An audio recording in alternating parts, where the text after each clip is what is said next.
¿qué queremos hacer ahora? Bueno, esta función nos permite dar un paso.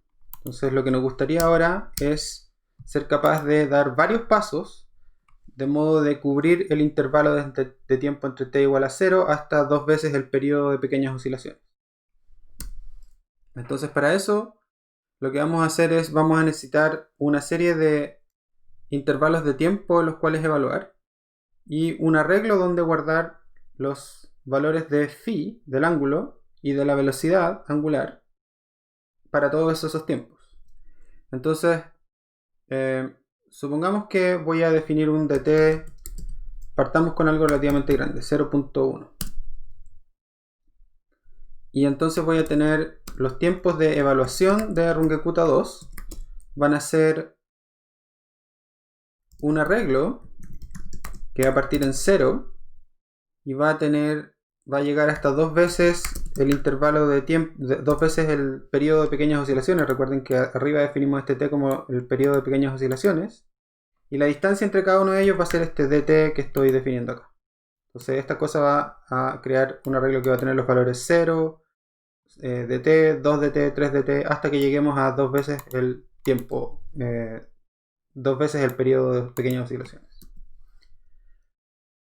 Vamos a tener un arreglo para i. Entonces este va a ser i rk2. Y este arreglo i rk2 debiese tener tantos elementos como t en una dimensión, y en la otra dimensión debiese tener dos elementos, uno para phi y el otro para la velocidad angular. Así que esta cosa la voy a inicializar con puros ceros.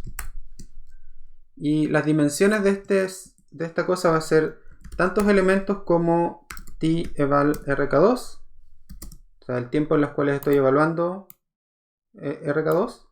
Y en la otra dimensión van a ser dos, que van a ser uno para phi y la otra para el ángulo.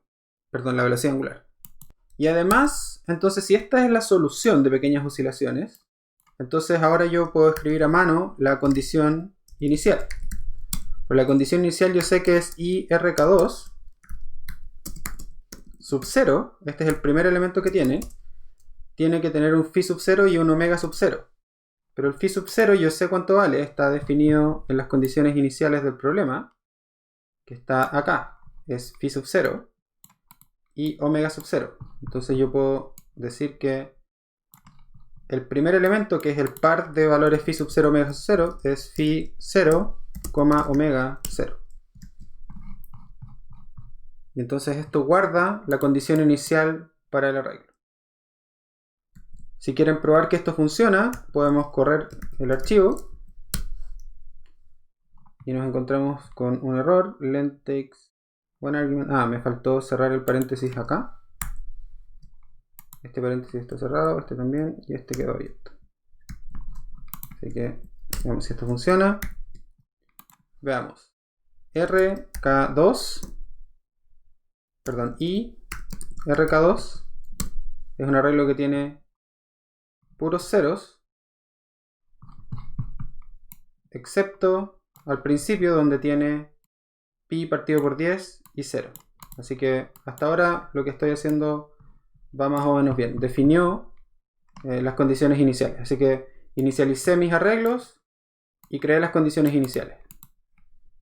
Ahora lo que necesito hacer es ir llenando el arreglo IRK2 para todos los tiempos. Entonces para eso voy a hacer un for. Entonces voy a decir for i in range. Y entonces, ¿dónde tengo que iterar? Tengo que iterar sobre todos los elementos de i y sobre todos los tiempos que tengo acá, ¿verdad? Entonces, los elementos de i, en realidad el primer elemento, el sub 0, ya lo llené a mano. Así que necesito iterar a partir del primer elemento. ¿Y hasta dónde tengo que iterar? Bueno, hasta el último elemento. Así que esto es, tengo que iterar hasta el largo de este arreglo que está acá. Todos los tiempos. Y entonces en cada una de las iteraciones lo que voy a tener que hacer es dar un paso de Runge-Kutta 2. Y para dar ese paso de Runge-Kutta 2 necesito pasarle la función a evaluar, que es la función del péndulo. necesito darle el dt que quiero dar, que está definido a mano acá arriba. Necesito darle el tiempo t sub n. Entonces el tiempo t sub n es el t eval rk2 en el tiempo en el cual estoy. Entonces, si quiero llenar el i1, tengo que pasarle el t0. Entonces en realidad tengo que pasarle el i-1 acá. Y además le tengo que pasar el arreglo, básicamente las condiciones en las que estaba antes. El i, pero en el i sub n para que llene el n más 1. Entonces si quiero que esta cosa tenga el paso i igual a 1, tengo que pasarle el 0, entonces tengo que pasarle i menos 1. Y esto entonces debiese calcular el nuevo phi y el nuevo omega. Y lo que yo quiero es poner esos valores en la componente i de este vector de 2 dimensiones que creé. Y eso entonces debiese hacer pasos de Runge-Kutta de tamaño 0,1 en el tiempo y que llenen este vector con la solución. Y entonces puedo ahora venir acá a mi gráfico y agregar la solución de Runge-Kutta 2. T eval rk2 versus i rk2, pero rk2 ahora es este vector de 2 dimensiones, entonces tengo que tener cuidado. Yo lo que quiero graficar es el ángulo que corresponde a todas las primeras componentes. Eso se hace así, 2.0 me da para todas las componentes en la dirección vertical el primer elemento. Entonces, fíjense, si tengo un arreglo, te voy a agrandar esta cosa. Si tengo un arreglo de 2 dimensiones, entonces por ejemplo voy a crear un arreglo A, va a ser np.arrange, démosle 12 y un reshape de 6,2.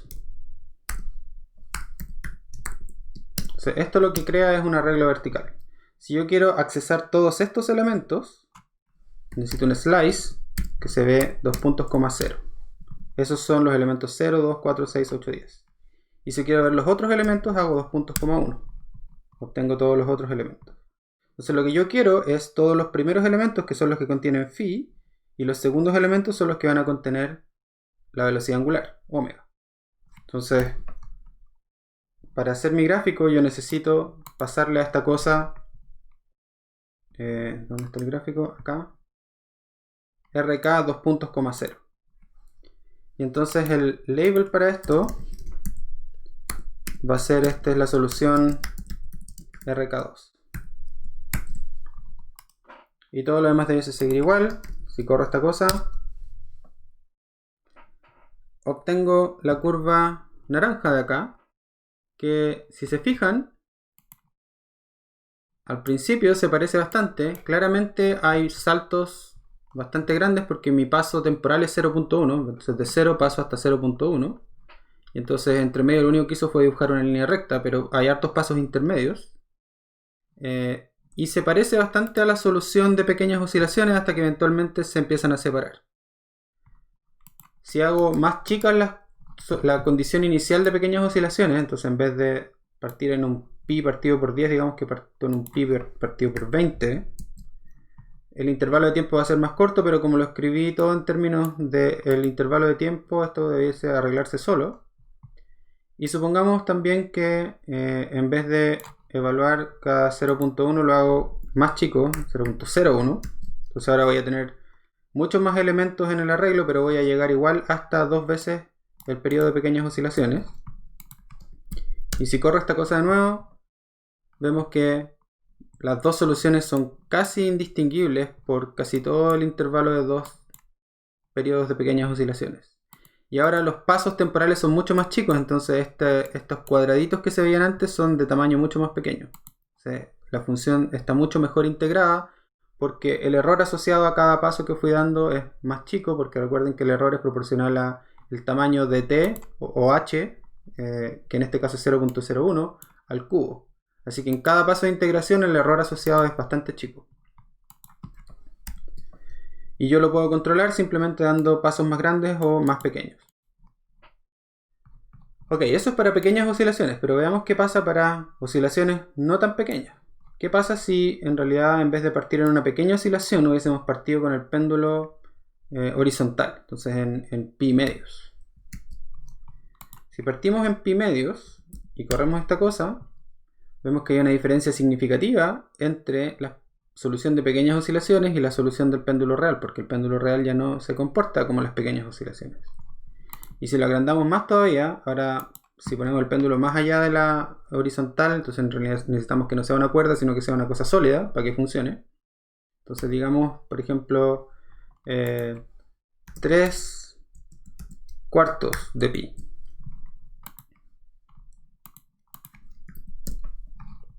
Y nos encontramos con que esta cosa tiene una diferencia mucho más notoria. ¿Qué pasa si ponemos pi?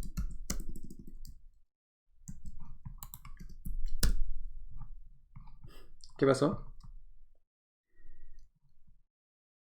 Condición en igual a pi significa que pusimos el péndulo perfectamente vertical. Y la posición vertical es una posición de equilibrio. Es un equilibrio inestable, pero es equilibrio. Si lo pusimos en la posición perfecta, entonces el péndulo no se va a mover y no se va a caer de ahí.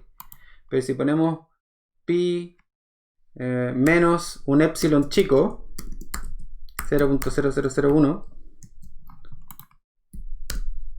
el péndulo se comporta raro al principio, pero eventualmente se cae. Entonces, esto es como darle una patadita al péndulo arriba. El comportamiento es anómalo cuando estoy cerca de esta posición de equilibrio. Pero bueno, np.pi medios nos da una buena idea de la diferencia entre la solución de pequeñas oscilaciones y la solución de verdad. Entonces lo que acabamos de hacer acá es, si se acuerdan, la diferencia entre lo último que habíamos hecho y lo nuevo que habíamos hecho. Y si no se acuerdan cuál es la diferencia, podemos venir acá y pedirle que nos muestre las diferencias. Entonces esta cosa nos dice, mira, todo esto que está aquí con esta línea verde son las cosas que agregamos. Y todo eso que está aquí también lo agregamos. Entonces, ahora podemos decir que, bueno, si también nos fijamos hay otro cambio acá arriba. Acá. Entonces, lo principal que hicimos acá fue esta parte, donde integramos la solución del péndulo usando Runge-Kutta 2 para dos periodos de pequeñas oscilaciones. Entonces, guardemos estos cambios y digamos que integra la ecuación del péndulo usando RK2 por dos periodos de pequeñas oscilaciones. Entonces guardamos esto. Y una cosa que sería útil es guardar esta figura. Entonces podríamos acá al final lt.save fig. Entonces podríamos decir pequeñas oscilaciones versus péndulo real. Punto, no sé, png. Guardar. Si corremos esto ahora, esta imagen que está acá además se guardó acá. Entonces podemos ver la imagen que guardamos. Y entonces podemos venir acá y ver que ahora hay cambios en el archivo. Si queremos ver cuáles son los cambios, hacemos clic acá y nos muestra que estos fueron los cambios. Y este que está acá es U por untracked. Este es un archivo que no estaba siendo seguido por el repositorio antes. Entonces podemos decir que queremos guardar eso y queremos guardar esto. Y el mensaje es que guarda gráfico de comparación pequeñas oscilaciones versus péndulo real.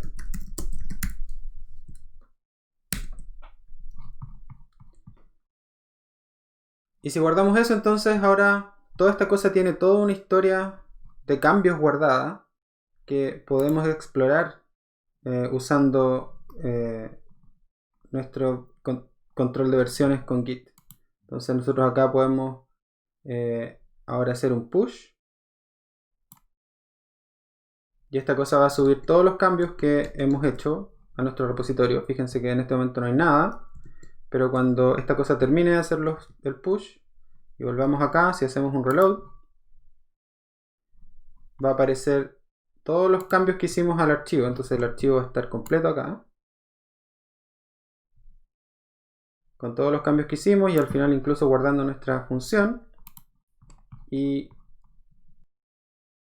si volvemos al repositorio, incluso está guardada nuestra figura que creamos haciendo la comparación.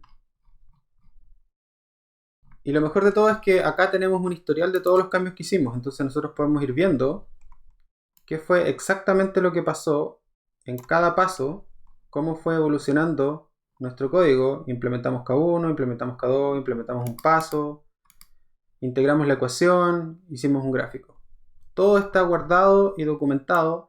Y si alguna cosa nos damos cuenta que nos equivocamos y no nos acordamos cómo era en realidad, siempre podemos volver al pasado, a alguno de estos, y avanzar de ahí en adelante. Pero eso lo vamos a cubrir en otro video futuro. Entonces por ahora, este es un ejemplo de cómo usar de manera efectiva el control de versiones en el repositorio para ir guardando el historial de su trabajo.